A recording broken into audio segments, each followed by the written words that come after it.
অ্যাম্বুলেন্সে করে বিয়ে করতে এসেছে ডাক্তার অক্ষর চৌধুরী।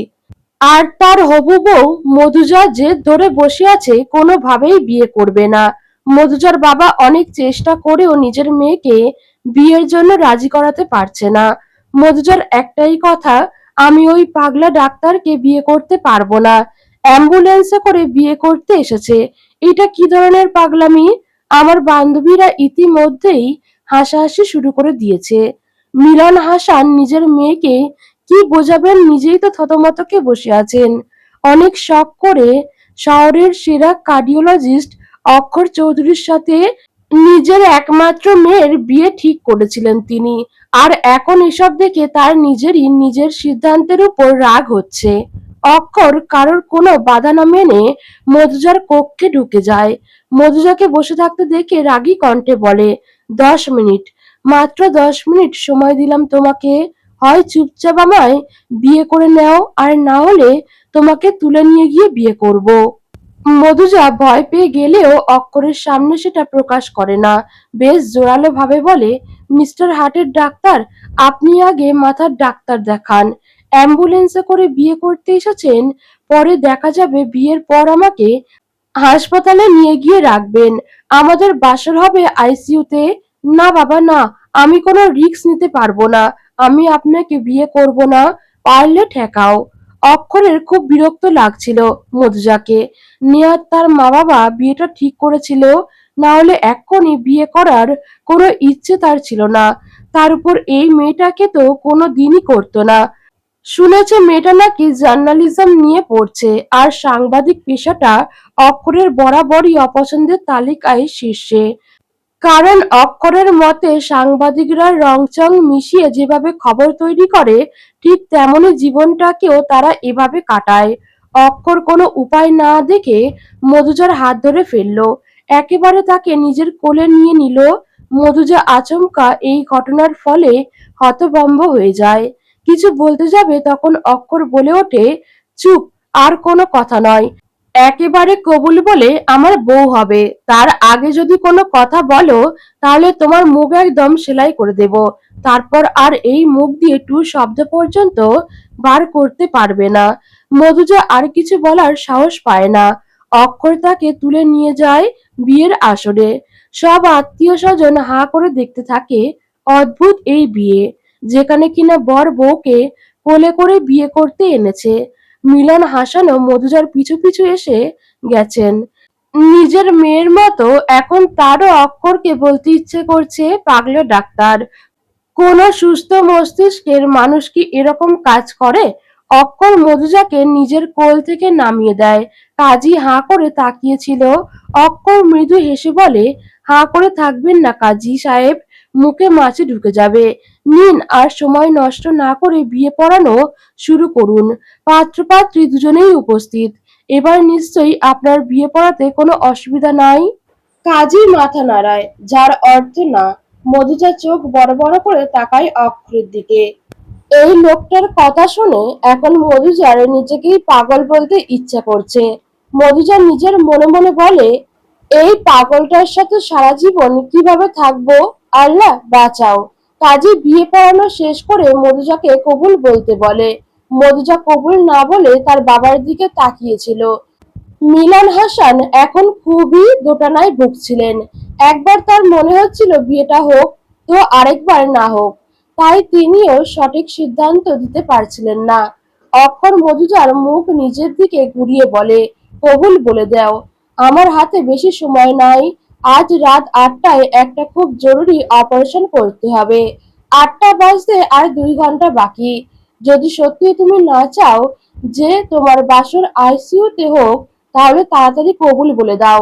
মধুজার ইচ্ছা করছিল দৌড়ে পালিয়ে যেতে, আর মধুজা ঠিক তাই করার চেষ্টা করে। তখন অক্ষর তার হাত টেনে ধরে। এতক্ষণ বিয়ে বাড়ির সবাই চুপ থাকলেও এবার মুখ খুলতে শুরু করে। মধুজার কয়েকজন বন্ধু ও কাজিন এগিয়ে আসে। তারা সাফ বলে দেয়, মধুজা না চাইলে এই বিয়েটা হবে না। আপনার ব্যবহার দেখে তো ডাক্তার না পাগল মনে হচ্ছে। না হলে কেউ অ্যাম্বুলেন্সে করে বিয়ে করতে আসে? পরিস্থিতি দেখে মনে হচ্ছিল বিয়েটা বোধহয় হবেই না। তবে পরিস্থিতির মোড় ঘুরতে বেশি সময় লাগে না। অক্ষরের বাবা অনিল চৌধুরী বিয়ে বাড়িতে এসে উপস্থিত হন। এখানে এসে সব কথাই শোনেন তিনি। সব শোনার পর বলেন, আপনারা সবাই ভুল বুঝছেন। আমার ছেলে একটু একগুঁয়ে জেদি হতে পারে, কিন্তু পাগল নয়।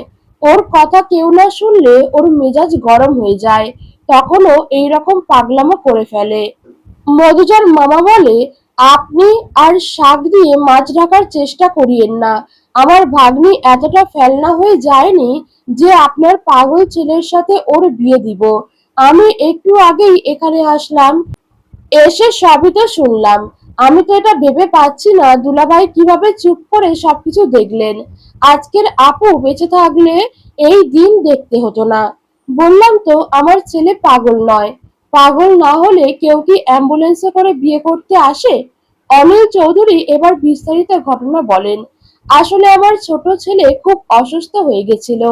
আমি কিছু কাজে বাইরে গিয়েছিলাম। এমতো অবস্থায় আমার ছেলেকে হাসপাতালে নিয়ে যাওয়া দরকার ছিল। কোনো উপায় না পেয়ে অক্ষরই ওর ভাইকে অ্যাম্বুলেন্সে করে হসপিটালে নিয়ে যায়। হসপিটালে পৌঁছে সব ফর্মালিটি পূরণ করতে গিয়ে অনেক সময় পেরিয়ে যায়। এইদিকে বিয়ের টাইমও হয়ে যায়। তাই অক্ষর এক প্রকার বাধ্য হয়ে অ্যাম্বুলেন্সে করেই বিয়ে করতে আসে। এর বেশি কিছু না। পুরো ঘটনাটা এবার সবার কাছে পরিষ্কার হতে থাকে। অক্ষর এবারে বেশ রেগেই সবার সামনে বলে, আজ এখানে আমি যখন বিয়ে করতে এসেছি তখন আমি বিয়ে করে বউ নিয়েই ঘরে ফিরবো। পারলে ঠেকাও আমাকে। অক্ষর দৌড়ে এসে মধুজার হাত ধরে ফেললো। মধুজার নিজের হাত ছাড়ানোর চেষ্টা করলে অক্ষর চোখ রাঙিয়ে বলে, ভালোই ভালোই বিয়েটা করে নাও বলছি, না হলে আমি সত্যি তোমার মুখ সেলাই করে দিব। মধুজা ভয়ে চোখ বন্ধ করে বলে, আমি রাজি। এই বিয়েতে আমি রাজি। এই পাগলা ডাক্তারকেই আমি বিয়ে করব। অক্ষর মধুজার গাল টেনে বলে, গুড গার্ল। আর খবরদার আমাকে পাগলা ডাক্তার বলবে না। কল মি ডক্টর অক্ষর। 100 বার ডাকবো, 1000 বার ডাকবো। পারলে ঠেকাও। সেলাই মেশিনটা আনতে হবে মনে হচ্ছে। মধুজা ভয়ে মুখে আঙুল দেয়। মধুজার মামা মধুজার কাছে আসে। তুই কি সত্যি এই বিয়েতে রাজি মধু? মধুজা মাথা নাড়ায়, যার অর্থ হ্যাঁ। মধুজার মামাও তাই আর অমত করতে পারেন না। অন্যদিকে মিলন হাসান তো অনিল চৌধুরীর সাথে কথা বলেই বিয়েতে এক প্রকার রাজি হয়ে গেছেন। কাজী উঠে যেতে ধরছিলেন তখন অক্ষর এসে তাকে বলে, নিন আবার বিয়ে পড়ানো শুরু করুন। কাজী বিরক্ত কণ্ঠে বলে, আবার বউ পালাবে না তো? অক্ষর মধুজার দিকে তাকিয়ে বলে, পালাতে দিলে তো পালাবে। মধুজা বিড়বিড় করে বলে, পাগলা ডাক্তার কোথাকার। কাজী বিয়ে পড়ানো শুরু করেন। মধুজাকে কবুল বলতে বলা হলে সে কিছু সময় নিয়ে কবুল বলে দেয়। অক্ষরও কবুল বলে দেয়, যার ফলে এবার বিয়েটা স্বাভাবিকভাবেই সম্পন্ন হয়। কাজী হাঁপ ছেড়ে বাঁচে।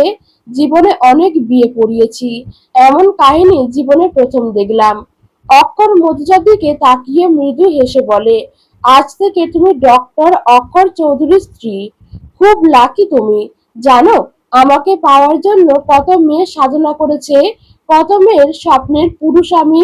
মধুজা এতক্ষণ রাগে অক্ষরের দিকে না তাকাতেও এবার খুব ভালোভাবেই দেখে নেয়। সত্যি অনেক বেশি সুদর্শন অক্ষর। টকটকে ফর্সা শরীর, বলিষ্ঠ চেহারা, মুখে ট্রিম করা চাপদাড়ি, সব মিলিয়ে যেকোনো মেয়ের ক্রাশ বয় হওয়ার মতোই চেহারা। মধুজা মনে মনে বলল, পাগলা ডাক্তার হ্যান্ডসাম আছে, কিন্তু তাতে কি এরকম একটা লোককে আমি কিভাবে সহ্য করব? একদিন এনার সাথে থাকলে যে আমি পাগল হয়ে যাব। বিয়ে হয়ে যাওয়ার পর মধুজার বান্ধবী ও কাজিনরা তাকে ঘিরে ধরে। মধুজার বেস্ট ফ্রেন্ড আরা তাকে বলে, শেষমেশ এই পাগলটাকেই বিয়ে করে নিলি? তোর জন্য খারাপ লাগছে। না জানি বিয়ের পর এই পাগলা ডাক্তারের কত পাগলামি তোকে সহ্য করতে হয়। মধুজা এমনিতে ভয়ে আধমরা অবস্থা, তার উপর এই ধরনের কথা শুনে সে আরো বেশি মন খারাপ করে। আরা একটু থেমে বলে, যাই বলিস তোর বর দেখতে কিন্তু খুব হ্যান্ডসাম। আমি তো দেখে ক্রাশ খেয়ে গেছি। মধুজা বিড়বিড় করে বলে, আর আমি খেয়েছি বাঁশ। কিছু বললে? আচমকা কারো কণ্ঠস্বর শুনে ঝিমিয়ে যায় মধুজা। চোখ ঘুরিয়ে বাম দিকে তাকাতেই দেখতে পায় অক্ষর বুকে হাত গুজে দাঁড়িয়ে আছে। অক্ষরকে দেখে মধুজার সব কাজিনরা ফিসফিস শুরু করে। আরা একটু দুষ্টু টাইপের মেয়ে, আর মাথায় একটা শয়তানি বুদ্ধি আসে। তাই সে অক্ষরকে শুনিয়ে শুনিয়ে বলতে থাকে, জানেন, আমাদের মধু না খুব কিউট একটা মেয়ে। ও এত কিউট যে স্কুল কলেজ এমনকি এখনো যেই ছেলে ওকে দেখে সেই ওকে বিয়ে করতে চায়। আপনাকে তো বলাই হয়নি, তোর অনেকগুলো বয়ফ্রেন্ড ছিল। ওর ফার্স্ট কিস, ফার্স্ট হাগ এমনকি। আরহার কথা সম্পূর্ণ হওয়ার আগেই মধুজা চিৎকার করে বলে, এই, একদম মিথ্যা কথা বলবি না, আমি এখনো পিওর ভার্জিন। মধুজার কথা শুনে সবাই মুখ টিপে হাসতে থাকে। মধুজাও ঝোঁকের বসে এমন কথা বলে দেওয়ায় লজ্জা পায়। অক্ষর মধুচার কানের কাছে ফিসফিস করে বলে, বিয়ের পরেও কি পিওর ভার্জিন থাকতে চাও? কথাটা বলে মধুচার দিকে তাকিয়ে চোখ টিপে অক্ষর মধুচার মনে মনে বলে, এই পাগলা ডাক্তারটা দেখছি খুব অসভ্য। আব্বু, এই কার সাথে বিয়ে দিল আমায়? এর সাথে আমি কিছুতেই সংসার করব না। পারলে ঠেকাও আমাকে। মধুজা দৌড়ে তার বাবা মিলন হাসানের সামনে গিয়ে উপস্থিত হয়। মিলন হাসান অতিথিদের সাথে কথা বলায় ব্যস্ত ছিল। মধুজা সবার সামনে কিছু বলতে পারছিল না। তাই মিলন হাসানকে বলে, আব্বু, তুমি একটু এদিকে এসো, তোমার সাথে জরুরি কথা আছে। মিলন হাসান বিরক্ত হন খানিকটা। এখন আবার তোমার কি কথা? যাও, বিদায় নেওয়ার জন্য প্রস্তুতি নাও। মধুজার এবার বেশ রাগ হয় তার বাবার উপর। তাই সবার সামনেই বলে দেয়, আমি কোনো বিদায় টিদায় নেব না, আমি শ্বশুর বাড়িও যাব না, এই বাড়িতেই থাকবো। মধুজার কথা যেন ছোটখাটো বোমের মতো বিস্ফোরিত হয় সকলের মাঝে। মুহূর্তেই সবার মাঝে একটা কথা ছড়িয়ে পড়ে যে পাত্রী বিয়ের পর শ্বশুর বাড়ি যেতে চাইছে না, নিশ্চয়ই ছেলেকে ঘর জামাই করে রাখতে চায়। মধুজা নিজের ঘরে এসে দরজা বন্ধ করে দিয়ে শুয়ে পড়ে।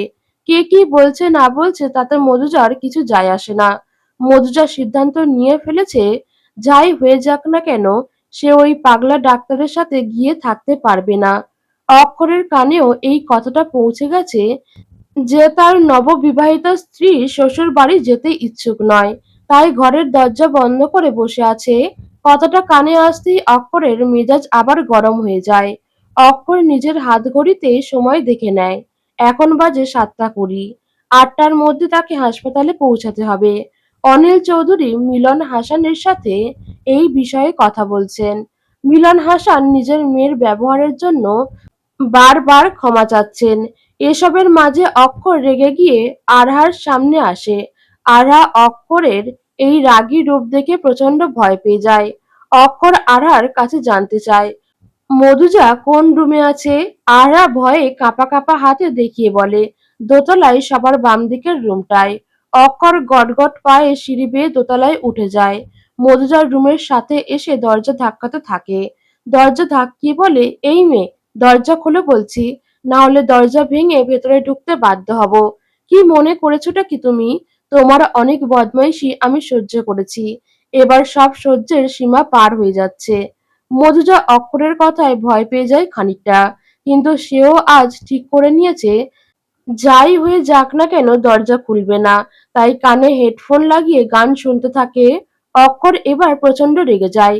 দরজা জোরে জোরে ধাক্কাতে শুরু করে। অনেকেই মধুজার রুমের সামনে এসে জড়ো হয়ে যায়। অনিল চৌধুরী অক্ষরকে ধমক দিয়ে বলে, এসব কি অভদ্রতা অক্ষর, সরে এসো বলছি। রাগে অক্ষরের ফর্সা মুখ লাল হয়ে গেছে। নিজের বাবার কথাতেও কর্ণপাত করে না সে। আজ সে এক অন্যরকম রুদ্রমূর্তি ধারণ করেছে, যেন সকলে চ্যালেঞ্জ ছুড়ে দিয়েছে, আজ আমি আমার বউকে নিজের সাথে নিয়ে যাবই, পারলে ঠেকাও আমাকে। জোরে দরজা ধাক্কানোর শব্দে ভয় পেয়ে যায় মধুজা। তার আর বুঝতে বাকি নেই অক্ষর প্রয়োজনে দরজা ভেঙে হলেও তাকে নিয়ে যাবে। তাই মধুজা ভয়ে বিছানা থেকে উঠে পড়ে। ভয়ে কাঁপতে কাঁপতে সামনে এগোয়। আরলার নাম নিয়ে দরজাটা খুলে দেয় মধুজা। দরজা খুলতেই মধুজার নজরে আসে অক্ষরের রাগী চেহারা। ভয়ে শুকনো ঢোক গিলে মধুজা কিছু বলতে উদ্যত হয়, ঠিক সেই সময়ই আচমকা অক্ষর সবার সামনে মধুজাকে কোলে তুলে নেয়। মধুজা বিস্ময়ে থ মেরে যায়, মনে মনে বলে, এই পাগলা ডাক্তারটার কি কোলে তোলার অসুখ আছে নাকি? যখনই দেখি কোলে তুলে নেয়।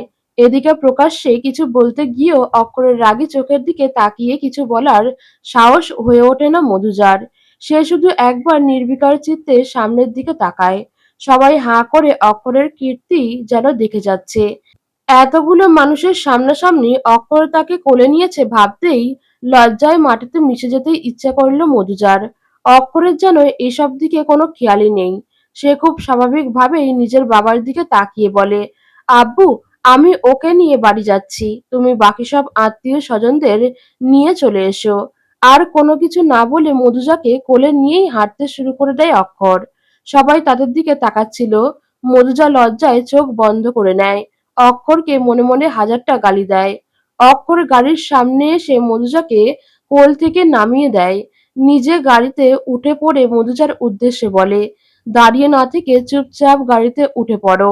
তোমাকে বাড়িতে নামিয়ে দিয়ে আমাকে আবার হসপিটালে ফিরে যেতে হবে। মধুজা কিছু বলতে যাবে তখনই আবার অক্ষরের রাগী চেহারা দেখে কিছু বলতে পারে না। ভদ্র মেয়ের মতো অক্ষরের কথা অনুযায়ী গাড়িতে বসে পড়ে। অক্ষর গাড়ি চালানো শুরু করে। মধুজা অনেক কষ্টে নিজের মনে সাহস সঞ্চার করে বলে, আপনি কি সত্যিই পাগল নাকি? মধুজার প্রশ্নটা শুনে অক্ষরের ভ্রু কুঁচকে যায়।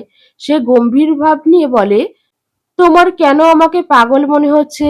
পাগল না হলে কেউ এভাবে সবার সামনে একটা মেয়েকে কোলে তুলে নেয়? একটা মেয়ে বলছো কেন? তুমি আমার বিবাহিতা স্ত্রী। তোমাকে সবার সামনে করে নিব, পারলে কিসও করব। কারো কিছু বলার নাই। ইস, কি নির্লজ্জ আপনি! এরকম কথা বলতে আপনার মুখে আটকাচ্ছে না? অক্ষর আচমকা গাড়ি থামায়। পেছনে ফিরে মধুজার দিকে তাকায়। অক্ষরের চাউনিতে ইতিমধ্যেই মধুজার বুকে ঢিপ ঢিপ শব্দ করতে শুরু করেছে। অক্ষর বাঁকা হেসে বলে, নিজের বউয়ের কাছে যদি লজ্জা পাই, তাহলে কোনোদিন বাবা ডাক শুনতে পারবো না। এখন বেশি কথা না বলে নেমে পড়ো।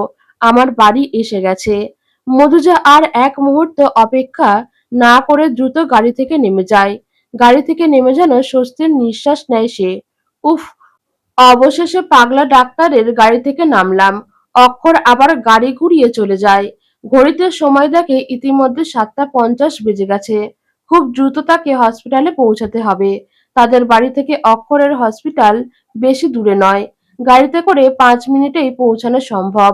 মধুজার বাড়িও বেশ কাছাকাছি। মধুজা অক্ষরের যাওয়ার দিকে তাকিয়ে বিড়বিড় করে বলতে থাকে, পাগলা ডাক্তার একটা, আমাকে এভাবে বাড়ির সামনে নামিয়ে দিয়ে চলে গেল। এখন আমি এই অচেনা অজানা বাড়িতে একা কিভাবে যাব? আমি কিছুতেই এই পাগলা ডাক্তারের সাথে সংসার করব না। পারলে ঠেকাও। মধুজা অক্ষরদের বাড়িটার দিকে তাকায়। 2 তলা বিশিষ্ট বিশাল বাড়ি, সম্পূর্ণ বিদেশি ডিজাইনের একটি বাড়ি। মধুজা শুনেছিল তার শ্বশুর অনিল চৌধুরী নাকি খুব বড় বিজনেসম্যান। তিনিই এই বাড়িটা তৈরি করেছেন। মধুজা এসেছে থেকে বাড়ির সামনেই দাঁড়িয়ে আছে। সে চাইলেই ভেতরে যেতে পারে, কিন্তু এভাবে একা যেতে তার অস্বস্তি হচ্ছে। বাইরে দাঁড়িয়ে মশা মারছিল আর বলছিল, আজ ওই পাগলা ডাক্তারটাকে একটা শিক্ষা দিয়ে তবেই আমি দম নিব। আমাকে এভাবে বাইরে রেখে যাওয়া, তাই না? দাঁড়াও, দেখাচ্ছি মজা। কিছুক্ষণ পরেই অনিল চৌধুরী কয়েকজন আত্মীয় স্বজনদের নিয়ে গাড়িতে করে চলে আসেন। গাড়ি থেকে নেমে মধুজাকে এভাবে বাইরে দাঁড়িয়ে থাকতে দেখে অনিল চৌধুরী চমকে যান। মধুজাকে উদ্দেশ্য করে বলেন, তুমি এভাবে বাইরে দাঁড়িয়ে আছো কেন মা? আর অক্ষর কোথায়? মধুজা সেই সুযোগটাকেই কাজে লাগায়। দুঃখী দুঃখী ভাব করে বলে, আপনার নির্দয় পাষাণ ছেলে আমাকে এখানে নামিয়ে দিয়ে চলে গেছে। আচ্ছা, আপনিই বলুন, আমি এভাবে কি করে ভেতরে যাই? অনিল চৌধুরী আত্মীয় স্বজনদের সামনে বেশ বিব্রতকর পরিস্থিতিতে পড়ে যান। একেই তো বিয়ের ওখানে যেসব কাণ্ড হলো, তাতে তার এমনিতেই অনেক কথা শুনতে হয়েছে। এখন আবার নতুন করে ঝামেলা হলে ব্যাপারটা ভালো দেখাবে না। তাই তিনি বলেন, আচ্ছা তুমি চলো আমাদের সাথে। অক্ষর এলে ওর বিচার করবনি। মধুজা বিশ্বজয়ের হাসি দিয়ে অনিল চৌধুরীর সাথে যেতে থাকে। অনিল চৌধুরী দরজার সামনে এসে কলিং বেল বাজায়। অনিল চৌধুরীর স্ত্রী মমতা চৌধুরী এতক্ষণ ধরে ছেলে আর ছেলের বউয়ের অপেক্ষায় ছিলেন। কলিং বেলের শব্দ শুনেই ঝটপটে গিয়ে দরজা খুলে দেন। দরজা খুলেই ভড়কে যান তিনি। অক্ষরকে না দেখে অনিল চৌধুরী প্রশ্ন করেন, তোমার ছেলে কোথায়? মমতা চৌধুরীর গম্ভীর প্রশ্নে ভয় পেয়ে যান অনিল চৌধুরী। এই বাড়ির প্রত্যেক সদস্যই মমতা চৌধুরীকে ভীষণ ভয় পায়, কারণ তিনি সবসময় গম্ভীর মুখে থাকেন, আর একবার রেগে গেলে অনেক বেশি সিরিয়াস হয়ে যান। তখন কেউ হাজার চেষ্টা করেও তার রাগ কমাতে পারে না। অনিল চৌধুরী কিছু বলার আগেই মধুজা বলে, আপনি কি আমার শাশুড়ি মা? মমতা চৌধুরী মধুজার দিকে তাকিয়ে গাম্ভীর্যতা বজায় রেখেই বলে, হ্যাঁ, আমি অক্ষরের মা, এখন থেকে তোমার শাশুড়ি। মধুজা মমতা চৌধুরীকে বলে, জানেন, আপনার ছেলে আমাকে এখানে নামিয়ে দিয়ে চলে গেছে। আমি কতক্ষণ থেকে একা দাঁড়িয়ে আছি। রাগে মমতা চৌধুরী হাত মুষ্টিবদ্ধ করে নেন। তুমি ভেতরে এসো, অক্ষরকে একবার শুধু ফিরতে দাও, তারপর আমি দেখছি। মধুজা মাথা নাড়িয়ে ভেতরে প্রবেশ করলো। মনে মনে বলে, এবার আসবে মজা। পাগলা ডাক্তারের রাগী মা এবার তাকে শায়েস্তা করবে। মমতা চৌধুরী নিজে থেকে মধুজাকে অক্ষরের রুমে নিয়ে এলেন। মধুজাকে রুমে পৌঁছে দিয়ে বললেন, আজ থেকে এই রুমেই তুমি থাকবে। দেখে নাও তোমার পছন্দ হয় কিনা। চাইলে নিজের মতো করে রুমটা সাজাতে পারো। আমি কিন্তু সেরকম শাশুড়ি নই যে বিয়ের পর তোমাকে বলবো সবকিছু মানিয়ে নিতে। তুমি একলা কেন মানিয়ে নিবে? আমার ছেলেও তো তোমাকে বিয়ে করেছে, তাই তাকেও মানিয়ে নিতে হবে। মধুজা মুগ্ধ হয়ে যায় মমতা চৌধুরীর কথা শুনে। এই মুহূর্তে তার মনে হয় তার সামনে দাঁড়িয়ে থাকে এই নারী মূর্তিটার নাম যেন তার সঙ্গে মিলে গেছে। আসলেই মমতাময়ী তিনি। বাইরে থেকে গম্ভীর আর রাগী মনে হলেও যে তার ভেতরটা খুব সুন্দর সেটা উপলব্ধি করতে পেরেছে মধুজা। অনেক ছোটবেলায় নিজের মাকে হারিয়েছে সে। আজ যেন মমতাকে দেখে মামা অনুভূতিটা আসছে। মধুজা শুধু এটাই বুঝতে পারছে না, এত ভালো একজন মানুষের ছেলে ওইরকম পাগলা ডাক্তার হলো কিভাবে। মধুজাকে চিন্তায় মগ্ন দেখে মমতা চৌধুরী বলে, কি ভাবছো? অক্ষরের কথা তো? ওকে নিয়ে ভাবিও না। ও আসলে আমি ওকে শাসন করে দিব।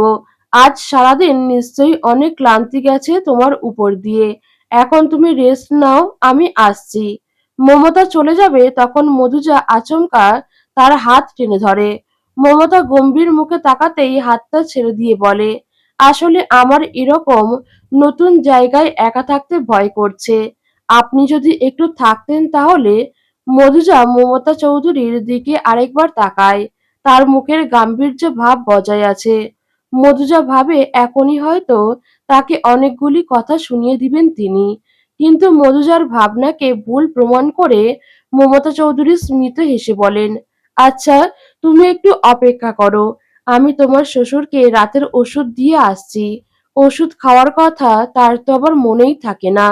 মধুজা ভরসা পেয়ে নিশ্চিত হয়।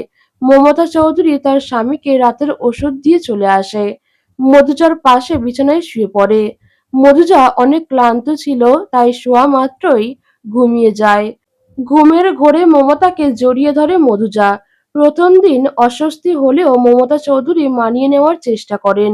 ঘুমের ঘোরে মধুজা বলেছিল, আই মিস ইউ আম্মু, তোমাকে অনেক মিস করি। মমতা চৌধুরী জানেন মধুজার মা নেই, এই কারণে মেয়েটার জন্য খুব মায়া হয় তার। মা ছাড়া যে জীবনে কত কঠিন সেটা তিনি জানেন। জন্মের পরই মমতা চৌধুরীর মা মারা গিয়েছিল। জন্মের পর থেকে বাবা চাচা চাচিদের অগাধ ভালোবাসা পেলেও মায়ের অভাব বোধ করেছেন তিনি। তাই তো যখন মধুজা বাচ্চাদের মতো তাকে জড়িয়ে ধরে শুয়েছিল, তখন তাকে সরিয়ে না দিয়ে আলতো করে তার মাথায় হাত বুলিয়ে দেয়। ঘুম থেকে ওঠা মাত্র মধুজা দেখতে পায় তার পাশে অক্ষর শুয়ে আছে। এই ঘটনায় মধুজা এতটাই হতবাক হয়ে যায় যে বিছানা থেকে লাফিয়ে উঠে পড়ে। যার কারণে অক্ষরের ঘুমও ভেঙে যায়। অক্ষর চোখ ডলতে ডলতে বলে, সকাল সকাল ভূত দেখলে নাকি যে এত চমকে গেলে? মধুজা প্রচন্ড ছটফট করছিল। নিজের পাশে অক্ষরকে দেখে এমনিতেই তার হৃদক্রিয়া বন্ধ হওয়ার জোগাড়। তার উপর সকাল সকাল অক্ষরের এমন মশকরা তার সহ্য হলো না। বেশ রূঢ়ভাবে বলল, আপনি এখানে কি করছেন? আমার পাশে তো গতকাল রাতে আপনার মা ছিল। আপনি এলেন কোথা থেকে? অক্ষর ভ্রু কুঁচকে বলল, অতিশয় বিরক্তি নিয়ে বলে, গতকাল রাতে আমি বাড়ি ফিরি। বাড়ি ফিরে নিজের রুমে এসে দেখি তুমি আর আম্মু শুয়ে আছো। আম্মু আমার উপস্থিতি টের পেয়ে যান। তিনি তখন উঠে পড়েন। আমাকে অনেক কথা শোনান তোমাকে একলা বাড়িতে বাইরে রেখে যাওয়ার জন্য। তারপর আমাকে বিশ্রাম নিতে বলে নিজের রুমে চলে যান। আমি ফ্রেশ হয়ে এসে তোমার পাশে শুয়ে পড়ি। তুমি ঘুমের দেশে এতটাই তলিয়েছিলে যে খেয়ালই করনি। মধুজা অক্ষরের উদ্দেশ্যে বলে, আপনি এভাবে বিনা অনুমতিতে আমার পাশে শুয়ে পড়লেন কেন? এই রুমটা আমার, বিছানাটা আমার, এমনকি বউটাও আমার। তাহলে তোমার অনুমতি নিতে হবে কেন? মধুজা এবার অন্য ভাবনায় তলিয়ে যায়। অক্ষরের এত অধিকারবোধ দেখে তার মনে অন্য চিন্তা চলে আসে। মধুজা শুকনো ঢোক গিলে বলে, আপনি কাল রাতে আমার সাথে কিছু করেননি তো? অক্ষর মজা নেওয়ার জন্য বলে, অনেক কিছুই করেছি। মধুজা এবার কাঁদো কাঁদো গলায় বলে, আপনি আমার পিওর ভার্জিনিটি এভাবে নষ্ট করতে পারেন না। মধুজার কথায় অক্ষরের হাসি পেয়ে যায়। অনেক কষ্টে নিজের হাসি আটকে অক্ষর ধীরে ধীরে মধুজার দিকে এগোতে থাকে। মধুজাও পিছাতে থাকে। মধুজা বিছানার একেবারে শেষ প্রান্তে এসে থেমে যায়। অক্ষর বাঁকা হেসে বলে, আমার বউয়ের ভার্জিনিটি আমি নষ্ট করব না তো কে করবে? মধুজা ভয়ে আরো পিছানোর চেষ্টা করতেই ধপাস করে বিছানা থেকে পড়ে যায়। অক্ষর শব্দ করে হেসে ওঠে। মধুজার খুব রাগ হয় অক্ষরের উপর। একেই তো সে বিছানা থেকে পড়ে গিয়ে কোমরে ব্যথা পেয়েছে, কোথায় ভালো স্বামীর দায়িত্ব পালন করে তাকে টেনে তুলবে তা না, কিরকম নির্দয়ের মতো হাসছে। মধুজা যার কারণে লজ্জায় লাল হয়ে যাচ্ছে। বিয়ের পর থেকেই একের পর এক অদ্ভুত ঘটনা ঘটে চলেছে তার সাথে। মধুজা বিড়বিড় করে বলে, সব হয়েছে এই লোকটার জন্য, পাগলা ডাক্তার একটা। অক্ষর এবার বিছানা থেকে হাত বাড়িয়ে বলে, আমার হাত ধরো, উঠে এসো। মধুজা একা ওঠার চেষ্টা করতে করতে বলে, থাক, আর জুতো মেরে গুরদান করতে হবে না, আমি একাই উঠতে পারবো। মধুজা নিজের জেদে অনড় থেকে একাই উঠে দাঁড়ায়। ফ্রেশ হওয়ার জন্য ওয়াশরুমের দিকে যেতেই অক্ষর বলে, ওয়াশরুমে যখন যাচ্ছ গোসলটাও করে নিও। মধুজা মুখ বাঁকিয়ে বলে, আমার কি ঠেকা পড়েছে এই শীতের সকালে গোসল করার? অক্ষর ঠোঁট টিপে হেসে বলে, গোসল না করে নিচে গেলে সবাই কি ভাববে? যে নতুন বউ বাসর রাতের পর গোসলও করেনি। মধুজা অক্ষরের কথার মানে বুঝতে পারে। রেগে বলে, একদম ফালতু কথা বলবেন না, আমাদের মধ্যে কিছুই হয়নি।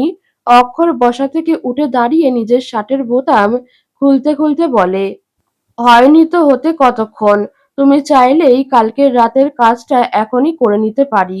মধুজা নিজের রাগকে যথাসাধ্য নিয়ন্ত্রণ করে বলে, আপনি আসলেই একটা পাগলা ডাক্তার। এবার অক্ষরও রেগে যায়। রাগী গলায় বলে, খবরদার আমাকে ওই নামে আর ডাকবে না, না হলে আমি উল্টোপাল্টা ডাক নাম দিলে তখন কিন্তু কোনো অভিযোগ শুনবো না। মধুজা জেদি কণ্ঠে বলে, আমি আপনাকে পাগলা ডাক্তারই ডাকবো। অক্ষর মধুজার দিকে এগিয়ে আসতে থাকে। অনেকটা কাছে এসে বলে, ঠিক আছে, তোমার নামের শুরুতে আছে মধু, আই লাইক ইট। মধুকে ইংরেজিতে কি বলে জানো? হানি। আজ থেকে আমি তোমাকে হানি বলে ডাকবো। মধুজা হতবাক হয়ে অক্ষরের দিকে তাকিয়ে বলে, কি? অক্ষর বাঁকা হেসে বলে, আমি একবার যা বলি সেটাই করি। এখন হাজার মানা করলেও আমি তোমাকে হানি বলে ডাকবো, সবার সামনেই এই নামে ডাকবো। অক্ষর কথাটা বলেই ওয়াশরুমে ঢুকে যায়। ভেতরে গিয়ে বলে, সবসময় লেডিস ফার্স্ট এই রুলস মানতে আমি রাজি নই। যে আগে আসবে সেই ফার্স্ট, আমার পরে তোমার সিরিয়াল। মধুজা বলতে থাকে, এই পাগলা ডাক্তারের সাথে সংসার করা কোনোভাবেই পসিবল নয়। আমি কিছুতেই এই তারছেড়া লোকের সাথে সংসার করব না। মধুজা গোসল করে এসে ঠান্ডায় কাঁপতে থাকে। মনে মনে হাজারটা গালি দেয় অক্ষরকে। আজ শুধুমাত্র অক্ষরের জন্য জীবনের প্রথমবার শীতের সকালে তাকে গোসল করতে হলো। অক্ষর মধুজাকে একা দাঁড়িয়ে বিড়বিড় করতে দেখে ভড়কে যায়। মধুজার সামনে এসে দাঁড়িয়ে পকেটে হাত গুজে বলে, যা বলার সামনাসামনি বলো, আমার পিছনে সমালোচনাকারী মানুষদের ভালো লাগে না। আপনার জন্য আমাকে সকাল সকাল এই ঠান্ডা পানিতে গোসল করতে হলো। আমি তো কিছুই করিনি, আমাকে দোষ দিচ্ছ কেন? ঠিক আছে, যদি কোনো কিছু না করেই আমাকে দোষ দাও তাহলে আমি চুপ থাকবো না। কিছু না করে কথা শোনার থেকে ভালো করে তারপর কথা শোনে। কাল থেকে তোমাকে সকালে গোসল করার ব্যবস্থা সত্যি সত্যি করে দিব। মধুজা আতঙ্কিত হয়ে বলে, একদম না, আমাকে স্পর্শ করবেন না আপনি। না হলে আমি কি করবে? আজ রাতে আপনার সাথে কিছু জরুরি কথা আছে। তুমি তো খুব দুষ্টু, একেবারে সরাসরি বলতে না পেরে ইশারা দিয়ে বলছো, কোনো ব্যাপার না। বিয়ের পর আমার বউ পিওর ভার্জিন থাকবে? সেটা তো হতে পারে না। আমি আজ রাতে অবশ্যই নিজের স্বামীর দায়িত্ব পালন করব। মধুজার এবার খুব বিরক্তি হয়। সে মনে মনে বলে, এই লোকটা সবসময় এত বেশি বেশি বোঝে কেন? এই লোকটাকে ডিভোর্স দিতেই হবে। পাগলা ডাক্তারের সাথে থাকতে থাকতে আমি নিজেই না হলে পাগলি সাংবাদিক হয়ে যাব। অক্ষর আচমকা মধুজার ভেজা চুলে স্পর্শ করে। মধুজা আঁতকে ওঠে। অক্ষর এগিয়ে আসতে থাকে মধুজার দিকে। মধুজা চোখ বন্ধ করে নেয়। অক্ষর আরো কাছে আসতে চাইলেই তাকে ধাক্কা দেয়। লজ্জায় আর এক মুহূর্ত দাঁড়িয়ে থাকতে পারে না। মধুজা দৌড়ে রুম থেকে বেরিয়ে যায়। অক্ষর মধুজার যাওয়ার দিকে তাকিয়ে মুচকি হেসে বলে, এভাবে পালিয়ে লাভ নেই। ধরা তোমাকে আমার কাছে দিতে হবেই, হানি। মধুজা দৌড়ে নিচে আসার সময় মমতা চৌধুরীর মুখোমুখি হয়। মমতা মধুজাকে এভাবে দৌড়াতে দেখে ভ্রু কুঁচকে ফেলেন। গম্ভীর হয়ে বলেন, এভাবে ছুটাছুটি করো না সবসময়, পড়ে গেলে ব্যথা পাবে। মধুজার এই শাসনটুকুতে মন খারাপ হয় না। অনেক আগে নিজের মাকে হারানোর পর এই শাসনটুকুই তো মিস করছিল। মধুজার মায়ের মৃত্যুর পর তার বাবা তাকে কখনো কড়া গলায় কথা পর্যন্ত বলেনি। আজ অনেকদিন পর যেন মায়ের মতো শাসন করার মতো কাউকে ফিরে পেল মধুজা। বাড়িতে আজ বৌভাত উপলক্ষে চলছে বিরাট আয়োজন। কার্ডিওলজিস্ট অক্ষর চৌধুরীর বিয়েতে খুব কম মানুষ উপস্থিত থাকলেও বৌভাতে আমন্ত্রিত মানুষের সংখ্যা নিহাতই কম নয়। মধুজা সেই কখন থেকে আয়নার সামনে দাঁড়িয়ে একটার পর একটা শাড়ি দেখে যাচ্ছে। কোনো শাড়ি তার যেন পছন্দ হচ্ছে না।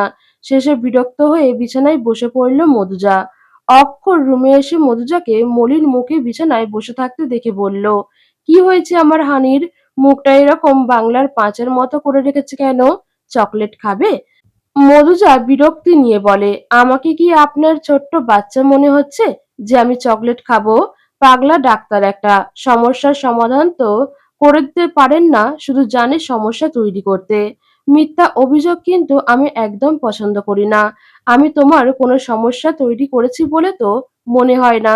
আর হ্যাঁ, তোমার চকলেট খাওয়ার বয়স সত্যিই নেই। তোমার তো এখন জামাইয়ের আদর খাওয়ার বয়স। কিন্তু তুমি তো, আপনার এসব ফালতু আলাপ বন্ধ করুন। আমি এমনি বুঝতে পারছি না যে কোন শাড়িটা পরবো, আর আপনি কথাটা আগে বললেই হতো। অক্ষর সবগুলো শাড়ি দেখে তার মধ্যে থেকে লাল টুকটুকে একটা জামদানি শাড়ি এনে মধুজাকে বলে, এই শাড়িটা পরে নাও। আমার লাল টুকটুকে হানিকে এই লাল শাড়িতে খুব ভালো মানাবে। মধুজা শাড়িটার দিকে তাকায়। আসলেই শাড়িটা অনেক বেশি সুন্দর, কিন্তু মধুজার মাথায় যেন জেদ চেপে বসে। সে দাঁতে দাঁত চেপে বলে, এই শাড়ি আমি পরবো না, আপনার পছন্দ একদম ভালো না। এ পর্যায়ে আর নিজেকে শান্ত রাখতে পারে না অক্ষর। মধুজাকে শক্ত করে ধরে বলে, আমার পছন্দ সবসময় সেরা। এই যে আমার সামনে দাঁড়িয়ে আছো, সেই তুমিকেও কিন্তু আমি পছন্দ করেছি, তাই আমার পছন্দের দিকে আঙুল তুলো না। মধুজাকে বেশ শক্তভাবেই ধরে রেখেছিল অক্ষর, যার ফলশ্রুতিতে ব্যথা অনুভব করে মধুজা। অক্ষর সেটা বুঝতে পেরে মধুজার বাঁধন হালকা করে। মধুজা রাগে দৃষ্টি নিক্ষেপ করে অক্ষরের দিকে। কথায় আছে, রাগ মানুষের বড় শত্রু। রাগের বশে নিজেকে নিয়ন্ত্রণ করতে না পেরে ভুল কিছু করে ফেললে পরে আফসোস করতে হয়। এজন্যই তো বলে, রেগে গেলেন তো হেরে গেলেন। মধুজাও এই রাগের বশবর্তী হয়ে কোনো কিছু না ভেবেই অক্ষরকে বলে দেয়, আপনার মতো একটা পাগলা ডাক্তারের সাথে আমি সংসার করব না। 6 মাস পরই আমি ডিভোর্সের আবেদন করব। আমি সিদ্ধান্ত নিয়ে ফেলেছি। মধুজা, অক্ষর ভীষণ জোর ধমক দেয়। তাতে মধুজার বিন্দুমাত্র পরিবর্তন হয় না। সে নিজের সিদ্ধান্তে অনড় হয়ে বলে, আপনাকে 6 মিনিট সহ্য অসম্ভব, সেখানে আমি 6 মাস সহ্য করব। কিন্তু আপনার কিছু শর্ত আছে। এই 6 মাসে আপনি আমাকে স্পর্শ করতে পারবেন না। আমরা এক বিছানায় ঘুমাবো না। আর আমরা একে অপরের ব্যক্তিগত জীবনেও হস্তক্ষেপ করব না। একেবারে 6 মাস অতিবাহিত হলে ডিভোর্সের আবেদন করব, আমাকে কেউ ঠেকাতে পারবে না। অক্ষর মধুজার কথাগুলো মনোযোগ সহকারে শোনে। যদিও বা তার অনেক রাগ হচ্ছিল, তবুও অনেক কষ্টে নিজের রাগ দমানোর চেষ্টা করে অক্ষর। দীর্ঘ শ্বাস নিয়ে বলে, ওকে ফাইন, তুমি যা চাইছো তাই হবে। তোমার সব শর্ত আমি মেনে চলবো। তবে আমিও একটা কথা বলে দিচ্ছি, এই 6 মাসের মধ্যে তুমি নিজে থেকে আমাদের মধ্যে সবকিছু ঠিক করে নিতে চাইবে। নিজে চাইবে আমার সাথে সংসার করতে। আমি তোমার মতো অতটা নির্দয় নই, তাই ফেরাবো না তোমাকে। কিন্তু মনে রেখো, অবহেলার ফলে অনেক গাঢ় ভালোবাসাতেও মরিচা ধরে। তাই আমার ধৈর্যের পরীক্ষা বেশি নিও না। আমি প্রতিঘাত করা শুরু করলে তুমি নিজেও টিকতে পারবা না। কথাগুলো বলে অক্ষর রুম থেকে বেরিয়ে যায়। মধুজা অক্ষরের কথায় না শোনার ভান করেছিল। অক্ষর চলে যেতেই গভীর মনোযোগ দিয়ে মধুজা তার বলা কথাগুলো একটু ভাবে। নিজে মনেই বলে, আমি যেটা ভেবেছি সেটাই করব। মধুজা অক্ষরের পছন্দ করা লাল শাড়িটাই তুলে নেয়। শাড়িটা তারও বেশ পছন্দ হয়েছে। অক্ষরকে মুখে যাই বলুক, মধুজা এটা মেনে নিয়েছে যে তার পছন্দ সত্যিই অনেক ভালো। মধুজা শাড়ি পরে নিয়ে আয়নার সামনে দাঁড়ায়। শাড়িটাতে সত্যিই খুব ভালো মানিয়েছে তাকে। আচমকা কারো কাশির শব্দে পিছনে ঘুরে তাকায়। অক্ষরকে দেখে মধুজা হাঁ হয়ে যায়। অক্ষর মধুজার দিকে তাকিয়ে মুচকি মুচকি হাসছিল। অক্ষরকে হাসতে দেখে মধুজা নিজের ভ্রু কুঁচকে ফেলে। এভাবে হাসছো কেন? হানি, তুমি আমার পছন্দ করা শাড়ি পরেছো? আমার তো বিশ্বাসই হচ্ছে না। সত্যি করে বলো তো, তুমি আমার বউ নাকি অন্য কেউ? মধুজার বিরক্তি লাগে অক্ষরের কথা শুনে, তাই সে রুম থেকে বেরিয়ে যাওয়ার চেষ্টা করে। অক্ষর পেছন থেকে মধুজার হাত ধরে টান দিয়ে তাকে নিজের বুকের সাথে মিশিয়ে নেয়। মধুজা অক্ষরের বুকে কান দিয়ে স্পষ্ট তার বুকের ঢিপ ঢিপ শব্দ শুনতে পারছিল। কিছুক্ষণ এভাবে থেকে তড়িৎ বেগে অক্ষরের থেকে দূরে সরে আসে মধুজা। এভাবে থাকলে আর একটু হলেই হয়তো নিয়ন্ত্রণ হারিয়ে ফেলতো। অক্ষর মৃদু হেসে বলে, 6 মাস কেন? আমার তো মনে হচ্ছে 6 দিনেই তুমি কাবু হয়ে যাবে। 6 মাস আগেই সুখবর পেয়ে যাব আমরা। মধুজা অক্ষরের কথার মানে বুঝতে পেরে বড় বড় চোখ করে তাকায়। কটমট করে বলে, আপনি ওই স্বপ্নই দেখুন। আপনার প্রতি আমার কোনো ইন্টারেস্ট নেই, তাই কোনো সুখবরও আপনি পাবেন না। অক্ষর মধুজার কাছে এসে তার খোঁপা করা চুল এলোমেলো করে দেয়। বাঁকা হেসে বলে, আমারও তোমার উপর কোনো ইন্টারেস্ট নেই, শুধু বউ জন্যই ইন্টারেস্ট আনার চেষ্টা করছি। কিন্তু তুমি তো আমাকে একটু হেল্পও করছো না। কোথায় একটু ইশারা ইঙ্গিত করবে, বুকের সাথে লেপ্টে থাকবে, একটু চুমু টুমু দিয়ে আমাকে নিজের প্রতি আকর্ষণ করবে, তা না। মজ্জা এবার রুম থেকে একেবারে বেরিয়ে যায়। পাগলা ডাক্তারের পাগলামি আর সহ্য হচ্ছে না। বউ ভাতের আয়োজনের কোনো কমতি নেই চৌধুরী বাড়িতে। পুরো বাড়ি অতিথিতে পরিপূর্ণ। মধুজার বাড়ির লোকজনও এসেছে বৌভাতে। মধুজার গুটি কয়েক বান্ধবীও এসেছে, যাদের মধ্যে আরাও রয়েছে। আরা তো এই বাড়িতে এসেই অক্ষরের প্রশংসায় পঞ্চমুখ। মধুজার পাশে এসে আরা তখন থেকে অক্ষরের প্রশংসা করে যাচ্ছিল। যাই বলিস, ভাগ্য করে এমন একটা বর পেয়েছিস। তোর বর কি হ্যান্ডসাম! ইস, যদি আমি আগে দেখতাম তো বিয়েই করে নিতাম। মধুজা আনমনে বলে, অসুবিধা কি, এখনো তো সুযোগ আছে। আরা মুখ বাঁকিয়ে বলে, তোর সতীন হওয়ার শখ আমার নাই, আর সেকেন্ড হ্যান্ড জিনিস পছন্দ না। আচ্ছা, তোর কোনো দেবর নেই? থাকলে তার নাম্বার আমাকে দে, আমি ট্রাই করে দেখবো। মধুজা কিছু বলতে যাবে, তখনই চৌধুরী বাড়িতে প্রবেশ করে একজন যুবক, যার মাথায় ব্যান্ডেজ করা। মধুজা ছেলেটির দিকে তাকায়। ছেলেটার চেহারার সাথে মমতা চৌধুরীর অনেক মিল আছে। মমতা চৌধুরীর মতোই মায়াবী চোখ তার। মধুজা ভাবে, তাহলে এটাই কি এই বাড়ির ছোট্ট ছেলে যার কথা সে শুনছিল? আরা ছেলেটির দিকে মন্ত্রমুগ্ধ হয়ে তাকিয়েছিল। ছেলেটিকে দেখে সম্পূর্ণ বাকরুদ্ধ হয়ে গেছে আরা। মধুজার কানের কাছে ফিসফিস করে বলে, এই ছেলেটাকে দেখতে কিন্তু সেই, আমার পছন্দ হয়েছে। ছেলেটি কারোর সাথে কোনো কথা না বলে নিজের মতো সিঁড়ি বেয়ে উপরে উঠে যায়। একটু পরেই অক্ষর মধুজার কাছে আসে। অক্ষরকে দেখে মধুজা প্রশ্ন করে, আচ্ছা, ওই ছেলেটা কে ছিল? অক্ষর পকেটে হাত গুজে বলে, অন্য ছেলেদের ব্যাপারে এত ইন্টারেস্ট কেন তোমার? চোখের সামনে এত হ্যান্ডসাম একটা বর থাকতে অন্য ছেলেদের খোঁজ নেও? আমি তোমার হালাল বর। আমার উপর তোমার সম্পূর্ণ অধিকার আছে। আমাকে পুরোটা দেখতে পারো, খেতে পারো, কিন্তু অন্য ছেলেদের দিকে একদম তাকাবে না। অক্ষরের কথা শুনে মনুজার মাথা ঘুরতে থাকে। তারই ভুল হয়েছিল এই পাগলা ডাক্তারের সাথে কথা বলা। মুখে কোনো কিছুই আটকায় না। অক্ষর হালকা হেসে নিজে থেকেই বলে, ও আমার ভাই বর্ণ সম্পর্কে তোমার দেবর হই। ওকে ভাইয়ের নজরে দেখবা। শুধু ওকে কেন, এই পৃথিবীর সব ছেলেকে আজ থেকে ভাইয়ের নজরে দেখবা। মনে থাকে যেন। আচমকা এমন একটা ঘটনা ঘটে যায় যার জন্য কেউ প্রস্তুত ছিল না। পুলিশ এসেছে বর্ণকে গ্রেফতার করতে। যেই ঘটনার জের ধরে বৌভাতে উপস্থিত সকল মানুষদের সামনে অপমানিত হতে হচ্ছে অনিল চৌধুরীকে। মধুজা এই ঘটনার কিছু বুঝতে পারছে না। উপস্থিত সকল অতিথিরা নিজেদের মতো সমালোচনা করছে। একসময় পুলিশ বর্ণর রুম থেকে তাকে হাতকড়া পরিয়ে নিয়ে আসে।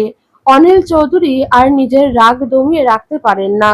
সবার সামনে বর্ণর গালে সপাটে থাপ্পড় দিয়ে বলেন, তোর মতো কুলাঙ্গার জন্ম দেওয়াই আমার জীবনের সব থেকে বড় ভুল। আমার এক ছেলে একজন কার্ডিওলজিস্ট, যে আমার সম্মান বৃদ্ধি করেছে। আরেক ছেলে সারাদিন পার্টি নেতাদের পিছনে ঘোরে, রাজনীতির নামে গুন্ডামি করে বেড়ায়, মারামারির জন্য জেলে যেতে হয়। অনেক হয়েছে আর না। আমি আর তোর ছায়াও এই বাড়িতে দেখতে চাই না। অফিসার ওকে নিয়ে যান, আর দেখবেনও যেন আর ছাড়া না পায়। আর তুইও শুনে রাখ, এই বাড়িতে আর কখনো পা রাখবি না। এখানে তোর আর কোনো জায়গা নেই। মধুজা এক পলক মমতা চৌধুরীর দিকে তাকায়। মুখে গাম্ভীর্য বজায় রেখেই শান্তভাবে দাঁড়িয়ে আছেন তিনি। যেন বর্ণকে এভাবে গ্রেফতার করা নিয়ে তার কিছুই যায় আসে না। মমতার চরিত্রের সাথে একজন মায়ের কোনো মিল খুঁজে পায় না মধুজা। মমতার স্থলে অন্য কেউ থাকলে হয়তোবা এতক্ষণে কান্না করে দিত নিজের ছেলের জন্য। অথচ মমতা কত শান্ত হয়ে আছে। মধুজা বুঝতে পারছে না এই মহিলা তাকে একদিনেই নিজের মেয়ের মতো আপন করে নিল। সে নিজের ছেলের প্রতি এত উদাসীন কেন? এই বাড়িতে সত্যি যদি কেউ বর্ণর জন্য একটুও কেয়ার করে থাকে তাহলে সে হলো বর্ণ। নিজের ভাইয়ের হয়ে পুলিশদের বোঝানোর চেষ্টা করছে। বর্ণ এমন সময় বলে, থাক ভাইয়া, তোকে আর কিছু বলতে হবে না। অফিসার, নিয়ে চলুন আমায়। বর্ণর কথায় অভিমানের ছাপ স্পষ্ট। মধুজার তার জন্য একটু খারাপ লাগে। সবার সামনে থেকে পুলিশ বর্ণকে গ্রেফতার করে নিয়ে যায়। মুহূর্তেই বৌভাতের অনুষ্ঠানে ভাটা পড়ে। কারো আর মন মানসিকতা নেই। যে যার মতো চলে যেতে থাকে। আরা এই ঘটনায় একটু বেশিই কষ্ট পেয়েছে। বর্ণকে প্রথম দেখাতেই তার ভালো লেগে গিয়েছিল। আর এভাবে তাকে তার সামনে গ্রেফতার করে নিয়ে গেল পুলিশ। মিলন হাসান মধুজার কাছে আসেন। এতক্ষণ দূরে থাকলেও এখন নিজের মেয়েকে এসে সান্ত্বনা দিয়ে বলেন, এটা এখন তোর পরিবার। তাই এই পরিবারের বিপদ আপদে তুই দূরে সরে না এসে সবার পাশে থাকবি, তবেই তো সবাইকে আপন করে নিতে পারবি। মধুজার মামার বাড়ির লোকেরা আবার এই বিষয় নিয়ে সমালোচনা শুরু করেছে। মধুজার মামি তো মিলন হাসানের মুখের উপরই বলে দিল, এ কেমন পরিবারে মেয়ের বিয়ে দিলেন, যার দেবরকে পুলিশ গ্রেফতার করেছে। আমাদের বললে তো আমরা ভালো পাত্র খুঁজে দিতাম। মিলন হাসান তাদের কোনো কথায় পাত্তা দেন না। মধুজার উদ্দেশ্যেও বলেন, তোমার এখানে থাকতে হবে না। যাও, এখন এই পরিবারের মানুষগুলোর তোমাকে প্রয়োজন, তাদের পাশে থাকো। মধুজা অক্ষরের রুমে চলে আসে। অক্ষর বিছানায় হেলান দিয়ে শুয়ে আছে। মধুজাকে রুমে আসতে দেখে ক্ষীণ স্বরে বলে, আমার মাথাটা একটু টিপে দেবে হানি, খুব ব্যথা করছে। অক্ষরের সরল আবেদন ফেলতে পারে না মধুজা। বিছানায় বসে তার মাথা টিপে দিতে থাকে। অক্ষর আচমকা মধুজার হাত ধরে ফেলে। আমার জন্য তোমাকে অনেক কথা শুনতে হচ্ছে, তাই না? তোমার ফ্রেন্ড কাজিন সবাই নিশ্চয় বলছে যে কেমন পরিবারে বিয়ে করলা, যে তোমার দেবর একজন আসামি। কিন্তু বিশ্বাস করো, আমার ভাই এমন নয়। ও অনেক মেধাবী একজন স্টুডেন্ট। ছাত্র রাজনীতিতে জড়িয়ে ও বিপদগামী হয়ে গেছে। আমাদের বিয়ের দিন বিরোধী দলের সাথে এক হাতাহাতিতে জড়িয়ে পড়ে ও, যার কারণে সেদিন আহত হয়ে গেছিল। মধুজা এবার ব্যাপারটা বুঝতে পারে। তার মানে এই কারণে আপনি ওকে হসপিটালে নিয়ে গেছিলেন এবং সেখান থেকে অ্যাম্বুলেন্সে করে। হুম। জানো, আম্মু আব্বু সবাই বর্ণর থেকে মুখ ফিরিয়ে নিয়েছে, কিন্তু আমি চাইলেও মুখ ফিরিয়ে নিতে পারছি না। হাজার হোক নিজেরই তো ভাই। আম্মু বরাবরই চাপা স্বভাবের মানুষ। বাইরে থেকে যতটা শান্ত আর স্বাভাবিক থাকার চেষ্টা করুন না কেন, আমি জানি উনি ভিতরে ভিতরে অনেক কষ্ট পাচ্ছেন। বরাবরই আমাদের দুই ভাইকে শাসনে মানুষ করেছেন উনি, আমাদের ভালোর জন্যই। আর কোনো কথা হয় না তাদের মাঝে। মাথা টিপে দেওয়ার এক মুহূর্তে অক্ষর ঘুমিয়ে যায়। মধুজা অক্ষরের মাথা বালিশে রেখে তার গায়ে কম্বল জড়িয়ে দেয়। অক্ষরের পাশেই গুটি গুটি হয়ে শুয়ে পড়ে। ঘুমন্ত অবস্থায় খুব নিষ্পাপ লাগছিল অক্ষর চৌধুরীকে। মধুজা অক্ষরের নাক টিপে বলে, পাগলা ডাক্তারকে খুব ইনোসেন্ট লাগছে। আচমকা অক্ষর বলে, আমার ঘুমানোর সুযোগ নিচ্ছ হানি? এটা কিন্তু ভালো ব্যাপার নয়। মধুজার পুরো শরীর কেঁপে ওঠে অক্ষরের কথায়। সে মনে মনে বলে, এই পাগলা ডাক্তারটা তাহলে ঘুমায়নি? উফ, পাগল করে রেখে দিল আমায়। অক্ষর কোনো উত্তর না পেয়ে মশকরা করে বলে, আমার কিন্তু ঘুমানোর সময় গায়ে পা তুলে দেওয়ার অভ্যাস আছে, তাই একটু সাবধানে থেকো। মধুজা অদ্ভুত একটি কাণ্ড ঘটিয়ে ফেলে। বিছানা থেকে উঠে গিয়ে নিজের ব্যাগ থেকে একটি ওড়না নিয়ে আসে। ওড়নাটি দিয়ে অক্ষরের পা বেঁধে দেয়। অক্ষর পুরো ঘটনায় হতবিহ্বল হয়ে যায়। মধুজা বাঁকা হেসে বলে, এভাবে থাকুন, দেখবেন বদ অভ্যাসটা চিরতরে হারিয়ে যাবে। এটা কিরকম শাস্তি হানি? আপনার পাগলামো ঠেকানো করার জন্য এরকম অনেক শাস্তি আমাকে দিতে হবে পাগলা ডাক্তার। দেখি ঠেকাতে পারো কিনা। আজ সকাল সকাল উঠে নিজের হাতে সবার জন্য চা তৈরি করেছে মধুজা। সে জানে এই বাড়ির কারোর মন মেজাজ ভালো নেই, তবুও এই সামান্য প্রচেষ্টা তার। অক্ষর একটু পরেই হাসপাতালে চলে যাবে, তার আবার চা পছন্দ নয়। মধুজা তবুও অক্ষরের জন্য চা বানিয়েছে। পাগলা ডাক্তারের অত খাতির করার ইচ্ছা তাই নাই। অনিল চৌধুরী ড্রয়িং রুমে বসে খবরের কাগজ পড়ছিলেন। একটু পরেই তার চোখ আটকে যায় একটি খবরে, যেখানে লেখা, বিশিষ্ট ব্যবসায়ী অনিল চৌধুরীর ছেলেকে মারামারির জন্য গ্রেফতার করা হয়েছে। নিউজটা দেখে তার মেজাজ আরো বিগড়ে যায়। ছেলের জন্য আজ তার এতদিনের তৈরি করা সব মান সম্মান নষ্ট হয়ে যাচ্ছে। মমতা চৌধুরীও খবরের কাগজে কলামটি দেখছে, তবুও তার আচরণ বেশ স্বাভাবিক। মধুজা ড্রয়িং রুমে বসে প্রথমে অনিল চৌধুরীকে চা দেয়। মমতা চৌধুরীকে চা দিয়ে বলে, আমি জানি আপনি কাল রাতে ব্যালকনিতে এসে কাঁদছিলেন, মন খারাপ করবেন না। পাগ মানে আপনার বড় ছেলে বলেছে সে গিয়ে আপনার ছোট ছেলেকে ছাড়িয়ে নিয়ে আসবে। মমতা চৌধুরী স্বস্তির নিঃশ্বাস ফেললেন। বাইরে থেকে সবাইকে যতই তিনি দেখান না যে তিনি ঠিক আছেন, কিন্তু তার ভেতরে কি তোলপাড় চলছে সেটা একমাত্র তিনিই জানেন। সন্তান যেমনই হোক না কেন, মা কখনো তাকে ফেলে দিতে পারে না। অনেক সময় শাসন করে মুখ ঘুরিয়ে নেয়, তবে সেটা সন্তানের মঙ্গলের জন্য। অক্ষর হাসপাতালে যাওয়ার জন্য বের হচ্ছিল, তখন মধুজা চায়ের কাপ নিয়ে তার সামনে গিয়ে দাঁড়ায়। চা দেখে ভ্রু কুঁচকে ফেলে অক্ষর। তুমি জানো না আমি চা খাই না? আমি তো বললাম কফি তৈরি করতে। আপনার অত কথা শুনে আমার কাজ নাই। চা দিলাম, চুপচাপ ভদ্র ছেলের মতো খেয়ে নিন। অক্ষর বুঝতে পারে মধুজা তাকে জব্দ করতে চাইছে। অক্ষরও মনে মনে দুষ্টু বুদ্ধি করে নেয়। চাটা হাতে নিয়ে চারিদিকে চোখ বুলিয়ে নেয়। অনিল চৌধুরী খবরের কাগজ পড়ছিল, মমতাও অন্যদিকে ঘুরে চা খাচ্ছে। অক্ষর সেই সুযোগ কাজে লাগায়। মধুজা একটু অন্যমনস্ক হতেই তার গালে চুমু খেয়ে নেয় অক্ষর। মধুজা আচমকা এই চুমুর ফলে হতবাক হয়ে যায়।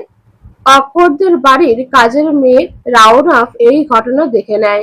সে জোরে কেসে উঠতেই অক্ষর লজ্জা পেয়ে হাসপাতালের জন্য চলে যায়। মধুজা তখনও মূর্তের মতো দাঁড়িয়েছিল।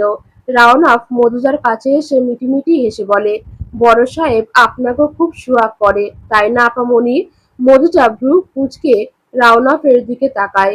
বয়স বড়জোর 15-16 হবে, তাতেই এত পেকে গেছে। মধুজা রাগী স্বরে বলে, এইটুকু পুচকি মেয়ে, তুমি কি বুঝো? তোমার মতো বয়সে আমি বাবার কোলে বসে ভাত খেতাম। আমরা আপনাকে মতো নই আপামনি। আমাদের গ্রামে তো আমার মতো বয়সী কত মেয়ে মা হয়ে বসে আছে। আমি তো বান্ধবীর লগে শুনি তাদের জামাই কেমন করি তাদের লগে আদর করে। মধুজা ইতস্তত বোধ করতে থাকে। শোন, এসব আদর সোহাগ বাদ দিয়ে পড়াশোনায় মন দাও। শুনলাম তোমাকে নাকি স্কুলে ভর্তি করানো হয়েছে। একবারও বই নিয়ে বসতে দেখলাম না তোমাকে। আসছি থেকে দেখছি কাজের ফাঁকে খালি টিভি দেখো। ভালো কথা মনে কইরা দিলেন আপামনি। আমার সিরিয়াল শুরু হয়েছে, গেলাম আমি। মধুজার অবসর সময় যেন অতিবাহিত হতেই চাচ্ছে না। জার্নালিজমের পড়াশোনা তার কমপ্লিট, এখন শুধু কোন নিউজ পেপারের সাংবাদিক হিসেবে জব পেলেই হয়। অনেক জায়গায় আবেদনও করেছে মধুজা, কিন্তু কাঙ্ক্ষিত ফল পায়নি। তাছাড়া এই ফ্যামিলি থেকে জব করতে দিবে কিনা সেই নিয়েও বেশ চিন্তায় আছে মধুজা। এসব চিন্তার মধ্যে মধুজা দেখে মমতা চৌধুরী তার রুমের বাইরে দাঁড়িয়ে আছে। মধুজা তাকে দেখে বিছানা থেকে উঠে বলে, আপনি কখন এলেন? বাইরে আছেন কেন? ভেতরে আসুন। মমতা চৌধুরী ভেতরে আসতে আসতে বলেন, আমি এক্ষুনি এলাম। তুমি তো রাতে ডিনার করনি, চলো এখন করে নাও। অক্ষরের ফিরতে দেরি হবে।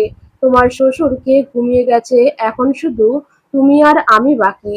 মধুজা মমতা চৌধুরীকে যত দেখে ততই অবাক হয়। এনাকে দেখলে তার মনে হয় যেন তার শাশুড়ি নয়, মা হন। এত কম সময়ে এভাবে কেউ আপন করে নিতে পারে সেটা মধুজা ভাবতেও পারেনি। মধুজা উঠে পড়ে, মমতা চৌধুরীর সাথে নিচে চলে যায় খেতে। রাওনাফ খাবার পরিবেশন করছিল। মমতা চৌধুরী রাওনাফকে বলে, তুইও এখনো খাসনি? টিভিটা বন্ধ করে খেতে আয়, খেয়ে পড়তে বস। টিভি দেখে কোনো লাভ নেই, পড়াশোনা কর তাহলে। আর এভাবে মানুষের বাড়িতে কাজ করতে হবে না। খাওয়া শেষ করে উঠে যাওয়ার সময় মমতা চৌধুরী মধুজাকে উদ্দেশ্য করে বলে, নিজের প্রয়োজনীয় কাপড় চোপড় গুছিয়ে নাও, কাল তোমাকে তোমার বাবার বাড়িতে যেতে হবে। আমি অক্ষরকে বলে দেব, ও তোমাকে পৌঁছে দেবে। মধুজা জানতে চায় কেন যেতে হবে। মমতা চৌধুরী মৃদু হেসে বলেন, আরে এইটা তো নিয়ম, কাল তোমাদের একসাথে ও বাড়িতে যেতে হবে। মধুজা বলে, ও, বলে নিজের রুমে চলে যায়। রুমে এসে তার ঘুমই আসছিল না। অক্ষরের কথা মনে পড়ছিল। সে থাকলে হয়তো এতক্ষণে বিভিন্ন বিরক্তিকর কথা বলে মধুজার মাথা খারাপ করে রেখে দিত। মধুজা নিজের ভাবনার ওপর নিজেই রাগ করে। ওই পাগলা ডাক্তারের কথা ভাবছি কেন? উনি নেই, ভালোই হয়েছে। মধুজা বিছানা ঠিক করে ঘুমানোর প্রস্তুতি নেয়, তখনই মধুজার ফোনে একটি মেসেজ আসে। মধুজা চেক করে দেখে এটা অক্ষরের মেসেজ। অক্ষর লিখেছে, ঘুমিয়ে পড়ো হানি, আমি বাড়ি ফিরে ঘুমন্ত তোমাকে আবার আদর করে দিব, যেভাবে সকালে আদর করে দিয়েছি। ব্যাস, আর কি। এই মেসেজ দেখেই আদর খাওয়ার ভয়ে মধুজার ঘুম উড়ে গেল।